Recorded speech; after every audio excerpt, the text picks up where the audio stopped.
It's not like going up my skirt. It's gone. No. Okay. All right. Okay. So what do you do? What is your job description? So I am a branch manager for Chase. I've been with Chase almost 11 years now, and I've been in a management type role for 8 of those 11 years. So long time with Chase. What is your education? Where did you graduate from? I went to NIU. My bachelor's degree is in corporate communications. Okay.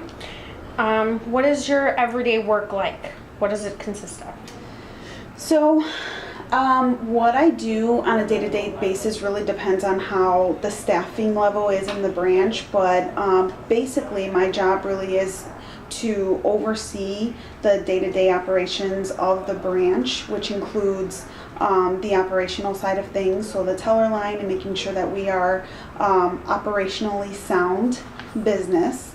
It also includes a sales aspect, so helping clients with different and additional needs that they have on a day-to-day basis. But besides that, a lot of it is developing employees. It is sometimes I feel like counselor slash like motivator slash just an overall whatever needs to be done in the branch is kind of where I'm fitting in there. So okay.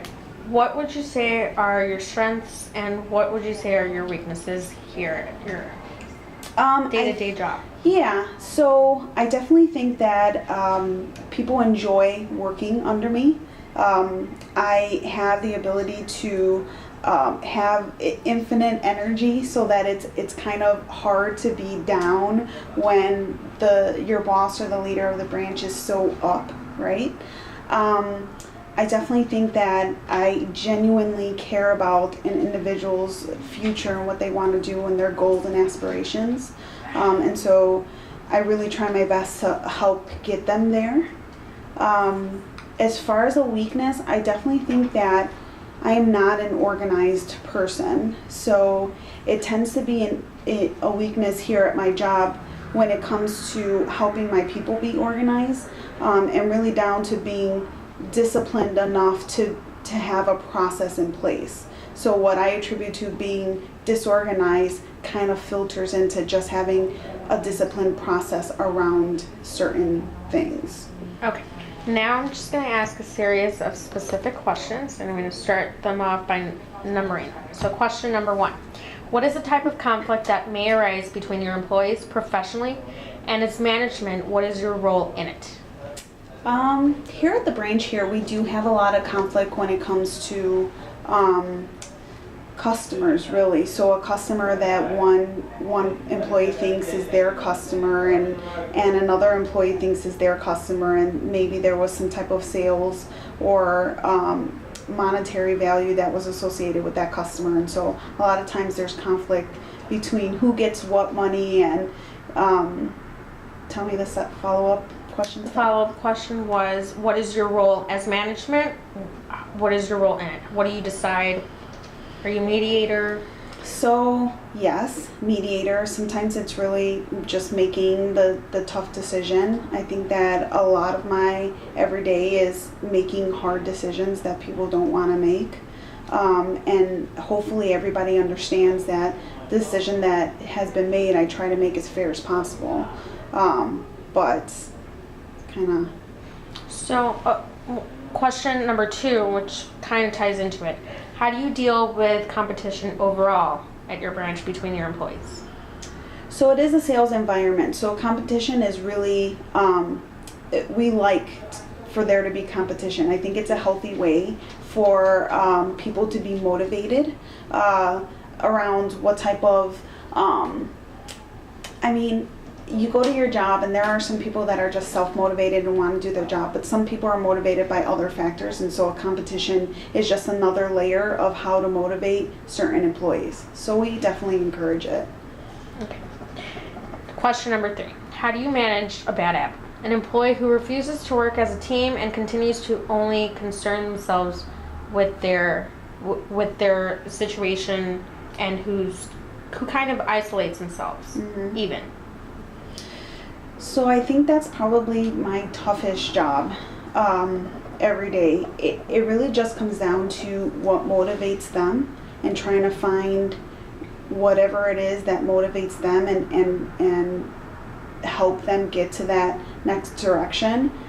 But we're in a team environment, and so if ultimately that employee doesn't want to work in a team environment, then my role is really to help that employee find a different environment to work in that's more suited to how they like to work. Question number 4. How do you deal with diversity? Daily challenges. How do you encourage diversity in the workplace? And diversity can range from diversity between age groups, between ethnic groups, culture, ideas, morals. How do you encourage diversity to play a role between your employees? I think it's something that we're, as managers, constantly thinking about and striving for. At this branch in particular, I know exactly when there's a position that needs to be filled or a spot that needs to be filled. I know the person that I'm trying to fill with that spot, and a lot of times diversity has a lot to do with it. So I want my branch to feel comfortable to customers, and the only way for that to happen is if my staff mimics the neighborhood and my customers that are in this neighborhood. And so that means that I need to hire people that are from the neighborhood, that look like the neighborhood, that feels like the neighborhood. And so it's always a challenge, but something definitely that as people move on and take on different roles, that is something that I react more to when I'm having an open position to fill in the branch. Question number 5. How do you as a manager build trust in your teams? Build that self-confidence for your employees to have.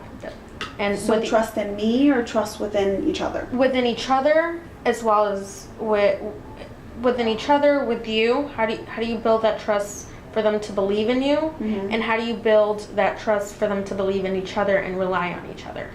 So I'll start with me. So I think that it's incredibly important to be open and honest, no matter how, what's the word?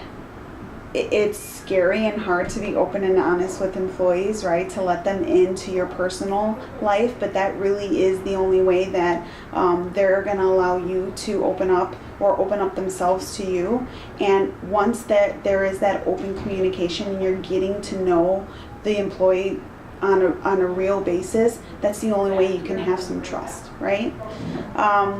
The other thing is like feedback. So eliciting feedback and then taking it and then actually acting on that feedback so that they see that what their ideas are and what they think that should happen in this branch actually happen in this branch. Follow up on things. So say what you say what you're gonna do.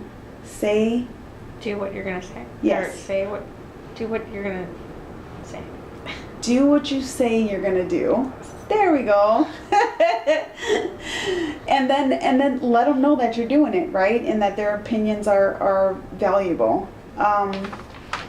The trust within each other is a little bit more complicated, but I think it goes back to just fostering that team environment, right? So it's not about SB or Fabi or anyone in particular. It's about Team West Lakeview. And so just I guess reiterating that what you do, what my tellers do, what my bankers do, what my partners do are all in this general West Lakeview team, and that's how we're going to grow together. Okay, question number 6.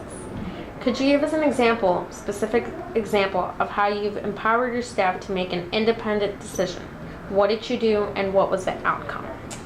It starts a lot with talking about things. So I'll give you an example. So a couple years ago, we started on this customer-centered journey with Chase. So our customers are focused here at the branch, and their experience from start to finish in this branch is what's most important.